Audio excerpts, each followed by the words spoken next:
On the Aurora, which you have now explained is a project, not a thing, one of the vehicles is reputed to be a diamond-shaped object that comes in over the West Coast at in excess of 4,000 miles an hour.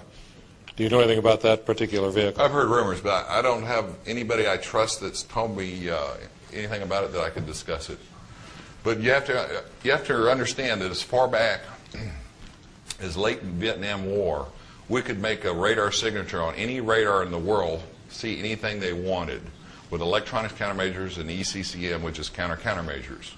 We now have stealth coatings that can put any type of camouflage for visual observation on the aircraft. We also have holographic generators, by the way, and I don't have time to get into this, but at Papoose, where they store one of the TR-3Bs, and they maintain these as their depot, it's built into the side of a mountain, cut out of stone.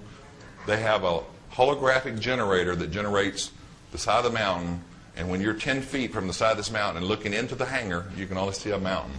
And that's why when the Russian satellites fly over to verify the SALT treaty, when their infrared and other spectral scanners shoot down at Groom, they only see stone, because that's all that's there.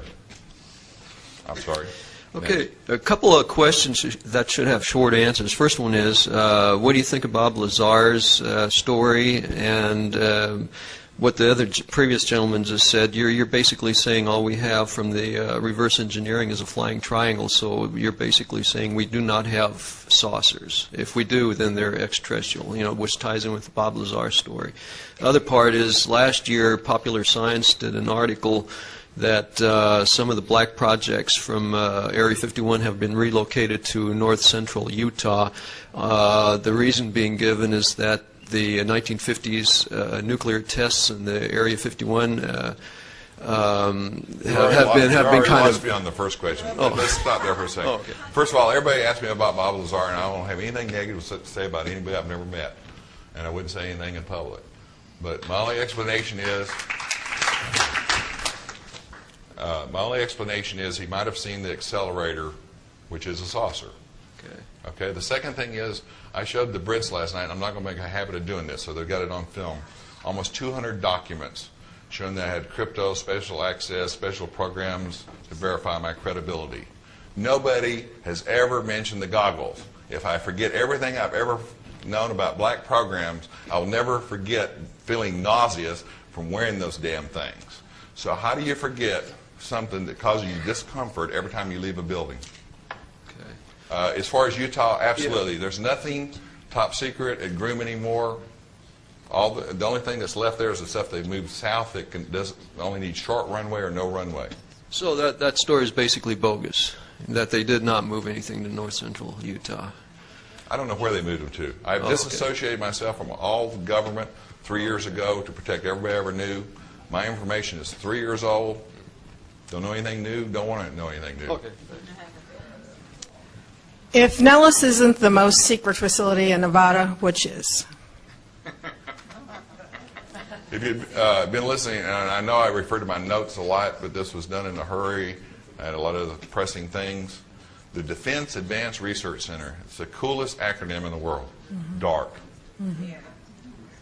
There's 10 stories underground, and I'm talking about massive amount of square feet, south of Papoose. It was all built by EG&G.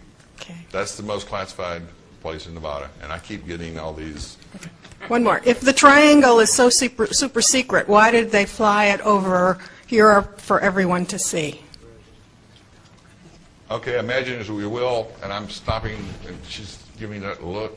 The War of the Worlds broadcast, the Brookings and Rands studies that we couldn't handle it. They're testing the waters, I suspect. I don't know. I don't have any information on that. I thank you so much for your kindness and having me.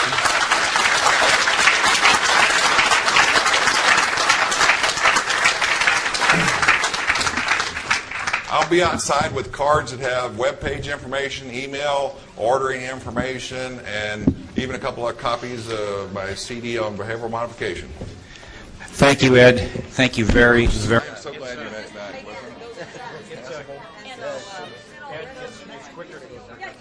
Here, could you back box of my slides and give me Ken for me? Yeah, we're right on it right now. Okay. Here. Real quick thing, Ed. Do any of the kindness. The top He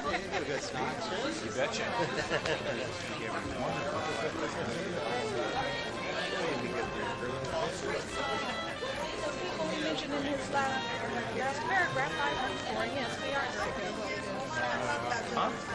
are.